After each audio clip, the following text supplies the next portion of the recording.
Thanks for helping with the cleanup. It should have been my job, but... oh well. It was just supposed to be a short private training session for me. I didn't think that my disciple and my master's pet would start brawling in the meantime. Well, actually, I had a feeling that it would happen at some point, but they bumped into one another earlier than I thought. What a blunder. I suppose I'll have to swing my sword 3 million times as penance. That power. Who are you exactly? Paimon has an idea. From what she said earlier, she must be Child's master. Skirk, right? It's just that he gave us the impression that she was the less talkative person. I simply did not have anything to say to the weak. But you, on the other hand, managed to defeat the all-devouring narwhal without using power from beyond this world. So you may speak to me as equals. I have to agree. It's a strange use of a planet's primordial waters just to raise an all-devouring narwhal. That kind of power is wasted on it. It's not cooperative, it eats too much, and I have more important things to do with my time than pet sitting. The only thing that creature has going for it is its looks. All in all, it fails as a pet. Miss Skirk? I think you might have missed the point. The point being? Well, being that this pet almost destroyed an entire nation. So what sort of person is your master? Well, Child's master's master. Wait, is that right? Oh, right. So you don't know him. Sorry, I assumed you did. His name is Sertologi. Huh? I am unfamiliar with that name. Huh. So Master isn't sufficiently famous. How should I describe him then? Have you heard of the name The Fowl? The Fowl? Still nothing? Well, how about the Visionary? Vetterfulnir then? Or Gold Rhindaughter? Ooh, that one we've heard! Rhindaughter's part of the Hexen Circle. She's Albedo's mom, right? Oh, so you do know that name. To be honest, I also heard all of those names and titles from my master. I don't actually know them either. But I suppose you understand now, yes? My master is likely a similar sort to Rhindaughter. They are both pursuing some form of perfection. Wait! Didn't you also mention a visionary person? Paimon didn't quite catch their name. Actually, never mind that. I believe it expedient to inform you that the all-devouring narwhal used up nearly all its strength fighting you. Such roiling hydro energies will prove difficult for the planet's deep seas to digest. As such, the Fontaine back on the surface has most likely been thrown into chaos. In other words, the prophecy that you've been fretting over should now be in full swing. What?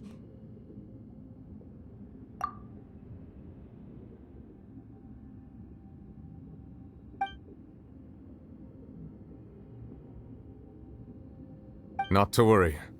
Focalor has already managed to deceive the heavenly principles. In the end, the people will all be dissolved into the waters, and only Farina will remain, weeping on her throne.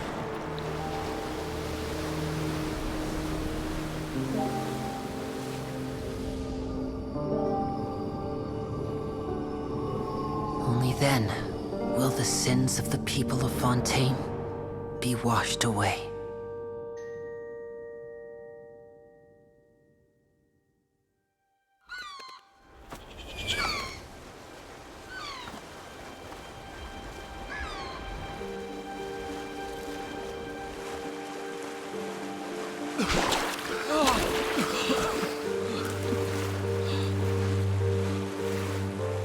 Hey!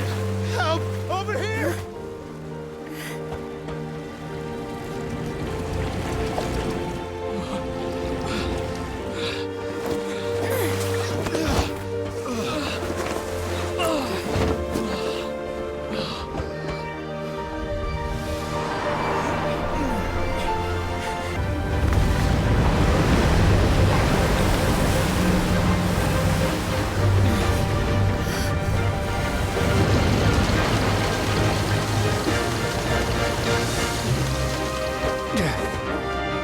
Scans initiate emergency rescue!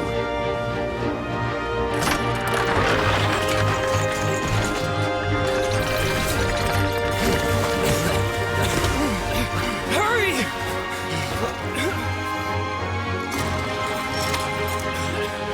Hey, lend a hand!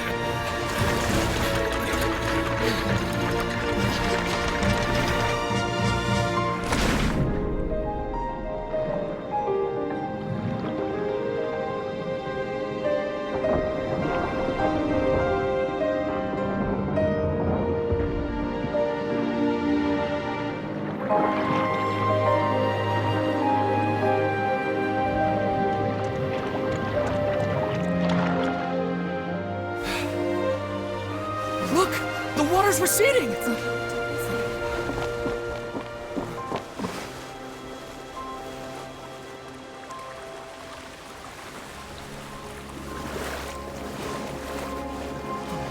It's a miracle! Water's receding. We didn't dissolve. The prophecy was wrong! The prophecy was wrong!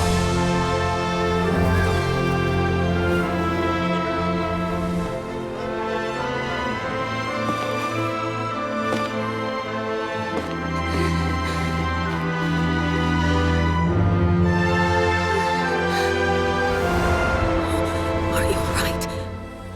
Yeah. We're saved. The prophecy was wrong.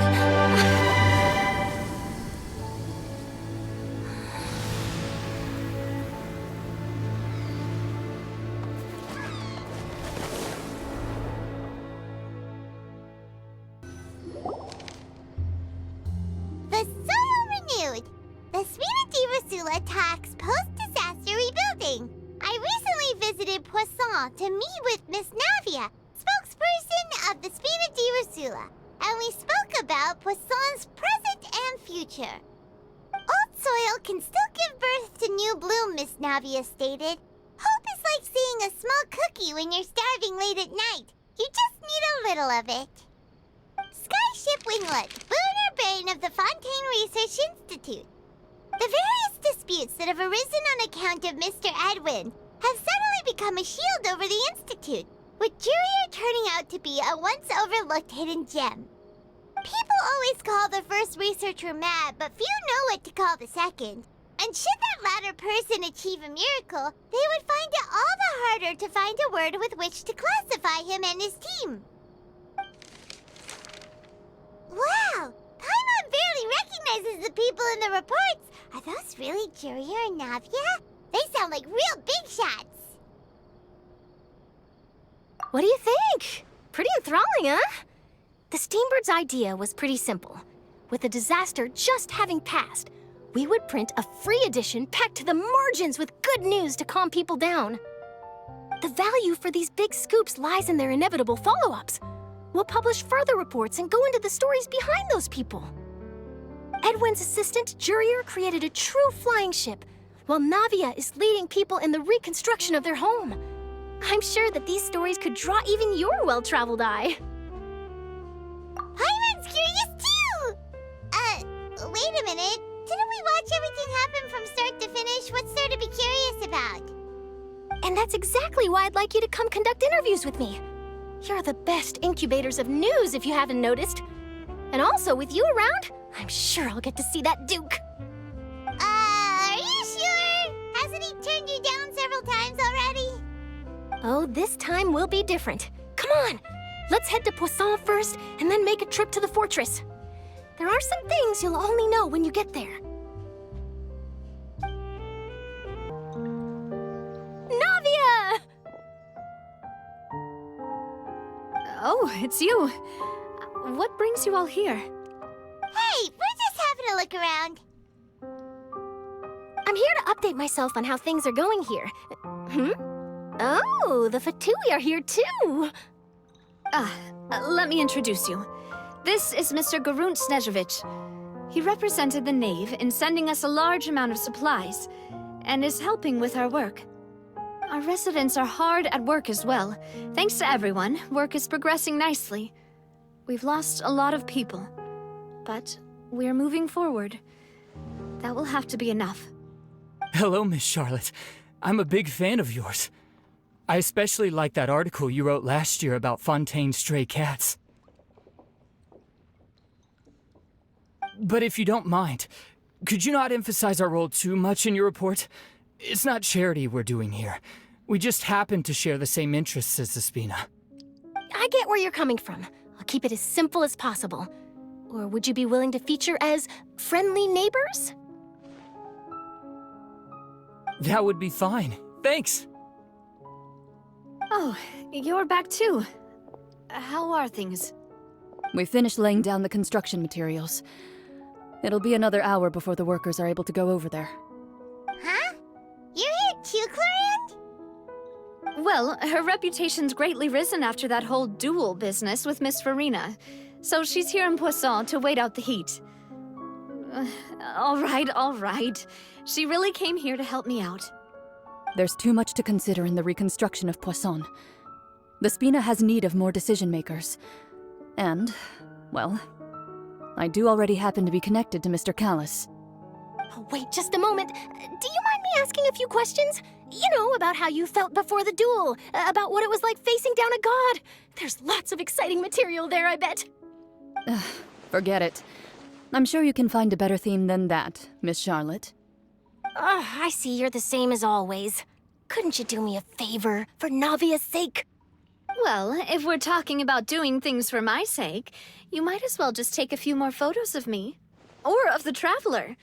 It's better than wasting time persuading Clorand, at any rate. Of course I will. I'm not gonna let her off that easy.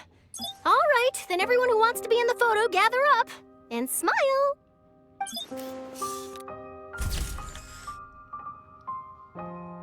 How did it go? Was it a good shot? Did Paimon look cute in it? Not bad. Your addition really helped the composition of the picture. All right, hang on a moment. Let me snap a few more shots.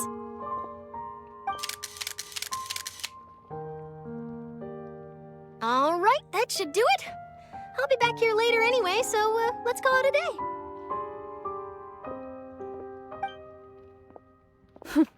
You're very quick. Speed is of the essence when it comes to the news, and freshness is the key. Also, not to brag, but I'm pretty good at building connections. Who knows? I might eventually get that interview with you after all, Miss Clorand. Wow, you really do have that never say die spirit. I'm impressed. I'll hazard a guess that this is how you got that interview at the Fortress of Maripede. Whoa, you're well informed. Let me make a guess, too. I asked Sijuin, who told Monsieur Nervillette, and he told you, right? That's a very complete information chain. In truth, all Monsieur Neuvillette asked me was, when did the fortress become so friendly towards the media? I told him that it was best not to speak too soon. There's no guarantee that Ridesley will make a personal appearance. You're right. I've got to treasure every moment I have with them. In which case, I'll be making a move first. Stay safe now. And tell me if you hear anything interesting. I'll treat you to afternoon tea in exchange.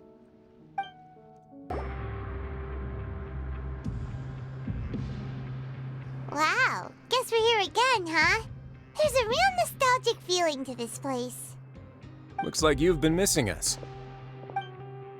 Duke! Did you come all the way to the entrance to greet us? Of course. I'm here to welcome you and our dear Miss Charlotte, whom our good head nurse recommended to me. It's an honor to finally meet the much-rumored Duke.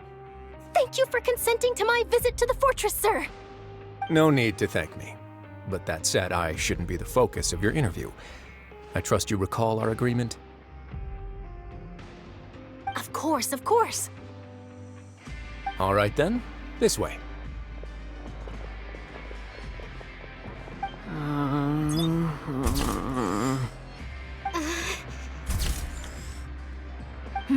Hey, no need to be so nervous. I've already taken all the photos we need. Miss Charlotte, do these pictures really need to be published on the cover of the Steambird? It would seem that Miss Lorvine doesn't want her face to appear beside that of Mr. Jurier, Sir, please don't say things like that. But it looks like dear Mr. Jurier denies it. Might this interview be very important to you then? No, I just... This is my first time being interviewed, and I'm very thankful to the Steambird for... Now, I might not look it, but I actually did meet Mr. Edwin once. And I'll be honest, I enjoyed chatting with you more. You've definitely got more of that genius vibe going on. The boat that brought about a miracle, the ark that saved the people. Why, you recreated a myth back there, like an emissary of legend. Still, if I might ask, where's that flying ship now? Huh! Looks like Charlotte's trying to get herself another exclusive scoop. I have to apologize, but that ship is presently in the bowels of our factory. I'm afraid it won't be easy for you to get a shot of it. Really? Well, then in that case, could I have an interview with you to make up for that loss?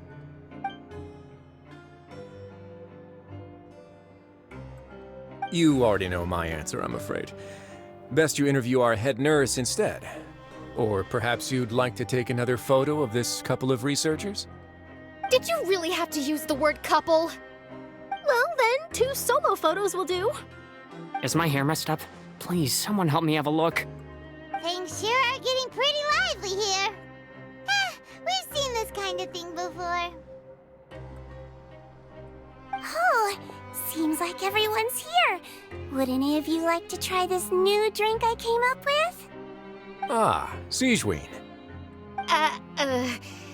Hey, Miss Charlotte. Why don't you, take some pretty photos of our head nurse? Sure. Come on, Miss Siegeween. Over this way. Let's find a brighter spot. Huh? Sure. Do I have to smile? So, how have things been at the fortress? Same old, as you can see. Fontaine's undergone some changes, but this place is still more or less the same.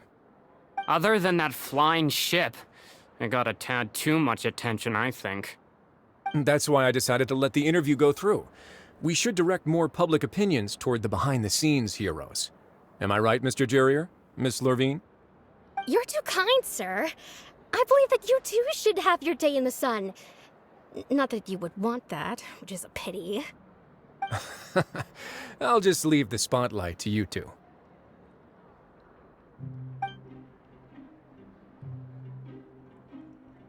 I see. Lots of things happened that day, huh? Anyway, regarding that Harbinger, I'm not sure you remember, but his 3 young followers are still waiting for his return. He sure did win them over, huh? I'll tell them that there's good news and bad news. The good being that their boss seems fine, and the bad being that they must face extended sentences for abetting his escape. Oh, actually, what about you? Are things gonna change for you too? What change can there be? The fortress will keep chugging along, and so will my duties. As to what Miss Farina's departure will mean for the nation, and if our laws and governance will be transformed, we'll leave those to the folks in the overworld. Hey everyone, the photo shoot's done. Good. In that case, let's call it a day here. Thanks for your cooperation. Come on, Traveler, let's go. Till next time, everyone. There'll be a next time? Maybe. Who knows? I might write a story about the underwater factory next time. Until then.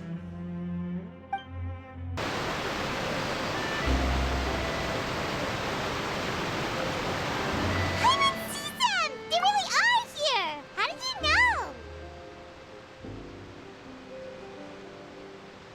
know? Navia mentioned that she stayed in touch with Linny and the others after working together.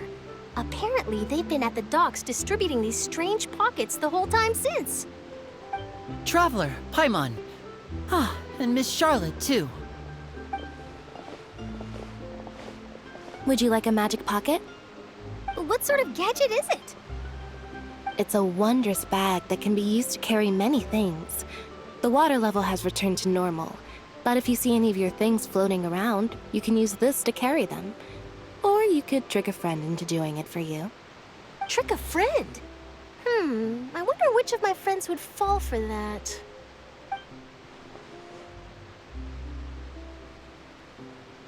You could just make a friend like Fremine here. Isn't that right, Fremine? Is this what you meant by, I'll help you make some more friends? To be honest, that sounds pretty sweet. Could I have your contact, please? Sure. Please, write down my address. You sure are working hard to help Fremine socialize. He was the one who proposed doing this. He even wants to assist in our magic shows. Yes, I was planning to first introduce Pear as an assistant, and later Fremine himself. In the future, I think we can leave underwater escape magic to him too. That said, would anyone want to see a diver escape underwater? Oh, it'll work out. Every journey begins with the first step. He'll become a part of our show eventually. Lynette, could you come over? Miss Charlotte says she wants to take a picture of us. Got it. My, that Charlotte is rather perceptive. She got rid of everyone the moment she realized I had something to say to you. So, how have things been, Traveler? Father says that you did a great deal during the latest events. She's very grateful for your contributions to Fontaine. That's all right. We were more than happy to help. So, what's she doing now? Oh, I guess you haven't heard. Well, after Lady Farina left, Father and Monsieur Neuvillette opened negotiations, during which he gave Fontaine's gnosis to her as a diplomatic gift. A diplomatic gift? A gnosis? Yes, I was quite surprised at first myself. But when I thought it over, there were actually a number of things going for it. It could have been done as an apology for the incident with Lord Child, or as thanks for his help in tying the all-devouring narwhal down. Furthermore, Father did also lend significant aid to Fontaine and Poisson. Well, that's true, but this is a gnosis we're talking about. Doesn't this seem a bit irresponsible? I would agree, but I've also heard that it seems that Monsieur Neuvillette has had a significant change of heart regarding the matter. So there's some reason for this that only Neuvillette knows about? I suspect you'll have to ask him about that yourself. Ah, yes, speaking of which, I did see him strolling around the entrance to the Fortress of Meripede a while back. Isn't he real busy and stuff? Paimon didn't think he'd have the time for that. But back to the topic. The gnosis was given to the knave, right? What about Child? They say that he's returned to Snezhnaya to recover from his wounds.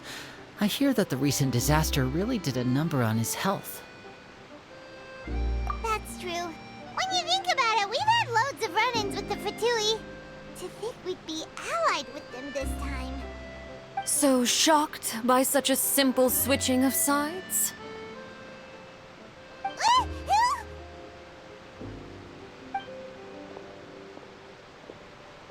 Father! Well, what do you know? Come to the docks to see how my children are doing and meet the Traveler by chance. Please do not pay my accomplishments in Fontaine too much mind. I would have done them regardless. Are you going to take the gnosis back to Snezhnaya? That is our duty as harbingers, yes. Don't be too preoccupied with sides. The goal of the Fatui concerns not a single place or person, but the entire world. With such a grand goal in mind, it is inevitable that we must wear many masks. Switching my masks is something I've always done. Well, that depends on many things. No one truly knows what the future holds. What good is honesty if you can't rely on it forever? As for you, I very much look forward to our next collaboration. Good things cannot be achieved alone, and you've proved yourselves to be great partners. A vision? All right. I'll remember to return it. Thank you for keeping it safe for him this entire time. And that's a wrap for me. Huh? You're... Greetings, Miss Journalist. Hello. If I'm not mistaken, there are diplomatic channels I'll need to report to take a photo of you. That is correct. So forgive me, but I will not be able to serve as a subject in your article. However, feel free to write as much as you'd like about our dear magicians and our upcoming rookie talent. I will. The sea breeze is quite pleasant. I shall continue my walk while the weather remains so agreeable. Farewell. Farewell, Father. Oh, she has such an intimidating presence. I didn't even dare to take a picture. Thankfully, I've already wrapped up all my pre-scheduled interviews. Thank you all. This'll be more than enough for me to write about, I'm sure. Don't be too nervous. Why don't you take a magic pocket before you go? Here, Traveler, Paimon, you take one too. To move things about? That's right. Funny. I was giving out magic pockets when we first met too. And what do you know? I'm doing the exact same thing right now. So many things have happened, but the pockets are still the pockets. I guess this must be life. We will all follow our own paths, and serendipity will lead you to your fated friends. All right then. We'll be handing out pockets in some other districts later, so we'll get going now. Have a good day, you two.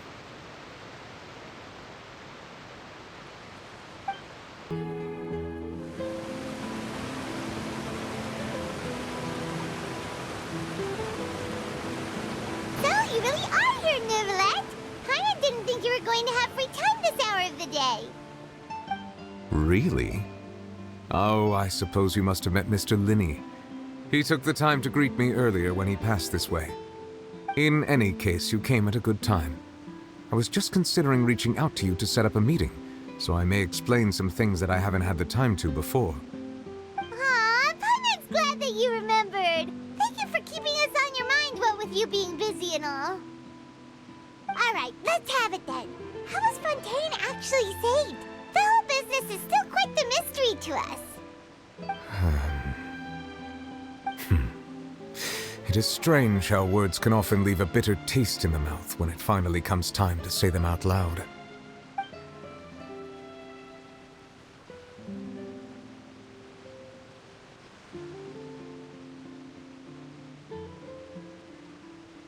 Whoa. So that's what happened? Focalor destroyed the divine throne of the Hydro Archon and restored your power to you, transforming you into a fully fledged elemental dragon sovereign. But Paimon still doesn't quite get what you did to save the Fontainians from dissolving. For me, the authority of the ancient dragons refers to absolute control over the hydro element. Fontainians were incomplete humans born of Egeria's use of the power of the primordial sea, with constitutions similar to that of mimics. But so long as those primordial energies remain within them, I could use the ancient dragon's authority to grant them true blood, after the fashion in which life was first brought into being on this planet.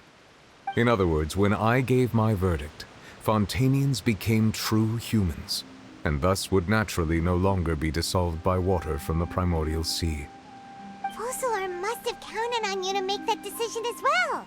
Your verdict was the key to making the prophecy appear to have come true while saving everyone.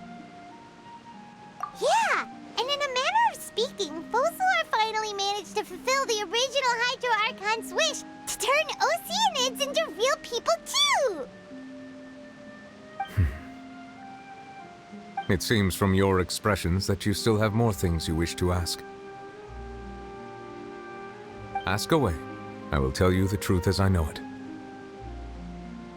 I have investigated his case along many avenues, and I have learned that he once fell into an unknown chasm when he was young. There, by chance, he awakened the all-devouring narwhal. But whether it be by sentiment or reason, that should not have been enough to consider him the root cause of the disaster. At most, he would have had tangential liability. As for the judgment passed by the Oratrice during the trial, whether it was due to that liability by association or Focalors deliberately using him to buy time for us on the assumption that he would be able to hold the creature off, I cannot say.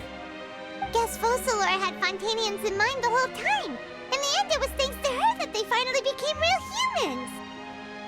Hang on a second. Paimon suddenly got another question. Back when Fontainians hadn't yet become real humans, were the children they had also transformed Oceanids? Life has always flowed like water. Do you recall how Fontainians would often come to the Fountain of Lucine to pray for children? Yeah, Lynette said the fountain is where all the waters in Fontaine converge. In truth, even those couples did not know that such prayers were no mere custom, but instead a form of ritual. Those Oceanids who were blessed within the spring water would later descend as new humans in the coming months. Paimon sorta gets it now. Either way, seems like this ritual won't be of any further use, but it'll probably live on as a local custom. Ask away. I will tell you the truth as I know it. Yeah, about that. Risley said Farina has already left. What's that all about? Ah, Lady Farina. The people are only aware that her death sentence has not been carried out. She abdicated the post of Hydro Archon and left affairs related to that title to me, before leaving the Opera House. I related Focalors' words to her faithfully and completely. After hearing them, she seemed neither saddened nor comforted. She simply said that she was tired and needed to rest. Having said that, she then packed her things and moved out of the Opera House, not unlike how an ordinary person might. But she's still got a place to stay, right? You need not worry. I will make arrangements to ensure that she will not want for food, clothing, board, or travel. In truth, I am somewhat happy for her. The wear and tear on her spirit will, of course, take time to heal. But now that she no longer has to play the role of Focalors the Hydro Archon, she can finally lay down her burdens and lead a normal life. What about you then? What are your plans now that you've regained your full powers as the Hydro Dragon? After Focalors passed on, the Oratrice also ceased to function. This matter will directly affect our trials. After much careful consideration, I've decided to take over its role in our courts. From now on, I shall hear cases and pass verdicts by myself. Looks like you're still considering stuff from the perspective of the Udex, huh? As an elemental dragon, there are indeed many things that I must do. But this power and this duty, in a manner of speaking, you could say that both were granted to me. As such, before I attend to my other responsibilities, I must first and foremost continue to serve Fontaine as its highest judge. The duty of the Hydro Sovereign and the duty of the Udex shall coexist within my person. Additionally, the Hydro Archon's departure has brought about another problem, which is that the Opera House shall no longer produce indemnitium. That's true. That power was derived from the people's faith in the Hydro Archon, wasn't it? Wait, but the various mechs and machines in the city are all still okay. Where are they getting their energy from? As I am now, I have full command over New Musia, and it can serve as a complete substitute. Another reason why I cannot quite leave Fontaine immediately. Wow. This ancient dragon's authority stuff is really quite useful, huh? Ask away. I will tell you the truth as I know it. Oh, that's right! They say you've given it to the knave as a diplomatic gift or something! Leaving aside their intentionality, the two Fatui Harbingers have indeed done much for us during this crisis. Their sole remaining goal in Fontaine, at least at this point, would seem to be the Gnosis. The Oratrice has ceased to function. The Hydro Archon's divine throne is now no more, and I do not need the Gnosis's power. As such, it has lost all meaning for Fontaine. If the Fatui have impure designs, then we might as well accede to their request now, and avoid unnecessary conflict. What complicated considerations! Paimon thought you were just giving it to them out of gratitude to the knave and as an apology to Child. Ask away. I will tell you the truth as I know it. You will soon be heading to Natlan, I presume. I'm afraid that I have little talent as a travel guide, so all I can do is tell you what I know about that land. As far as I'm aware, Natlan can be said to be a nation of dragons. A nation of dragons? You mean like you? No, I suspect that I would not find myself welcome there. Unlike ancient dragons such as myself, the dragons of Natlan have undergone long years of development and evolution. Large numbers of them have entered a form of coexistence with humanity. Natlan is also the nation of war. War ravages those lands like an undying flame. There is one other piece of information I got incidentally from my negotiations with the Knave that I believe may be useful to you. The Harbinger known as the Captain has thrown his hat into the endless ring of war. The Captain. Sounds like a real tough customer. Seriously, everywhere you look, there's a Fatui Harbinger doing their thing. I suggest that you fully prepare yourself before going to Natlan. In the meantime, Fontaine's doors will always be open to you. Ask away. I will tell you the truth as I know it. Hang on a sec. Paimon's still got a question about the Gnosis. When we spoke to Linny earlier, he mentioned that your attitude towards giving away the Gnosis had clearly changed. We guessed that there might be some reason for it that only you were aware of. No wonder the House of the Hearth is the Fatui's intelligence division. They are certainly sharp. So regarding this specific issue, I was just getting ready to share something with you. What is it? In truth, I exchanged some further words with that lady named Skirk after sending you two back to the surface. It went something like this.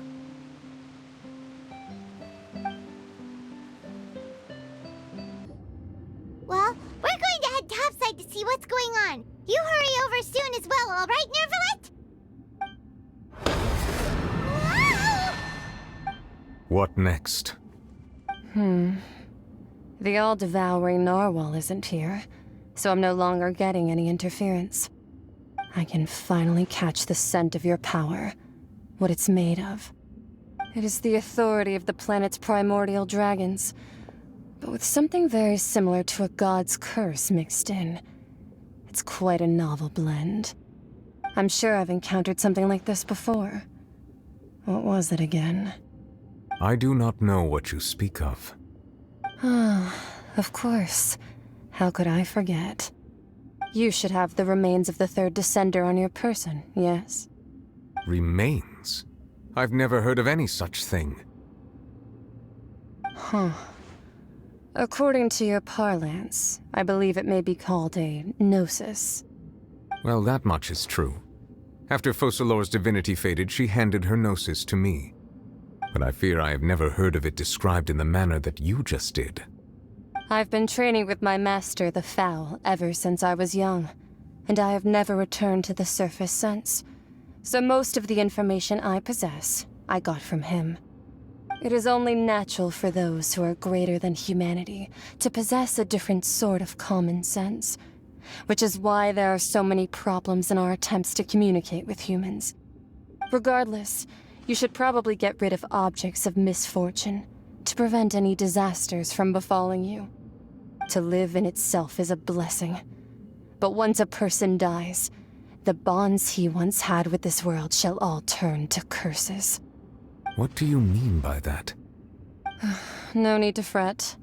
These are just my personal thoughts, and my reason for no longer wishing to return to the surface. This third descender you refer to, who are they? And when did they die? Master never mentioned them to me. Perhaps it just wasn't that important for me to know. If you're interested, though, I could ask him. I'll be sure to pass the answer on to you next time. Next time? You believe we will meet again? I do. Wait. I have a disciple of my own, don't I? He can be the messenger then. That's what she told me. Whether it would prove useful or not, I wanted to pass that information on to you. The remains of the third descender? So that's what the Gnosis actually are. Paimon just thought they looked like chess pieces. How could they be a person's remains? All the same, assuming that there was no misunderstanding or special metaphor at play, that is what she meant to say. And she said that it would bring misfortune and that you should check it, which is why you gave it to the Fatui! If she speaks the truth, then I would simply be putting Fontaine at unnecessary risk by keeping it here.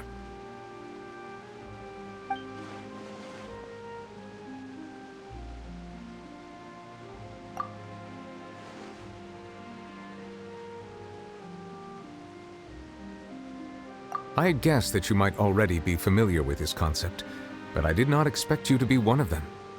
That means that the Gnosis, which are exceedingly element-compatible and can even enhance elemental abilities, do indeed come from the third Descender.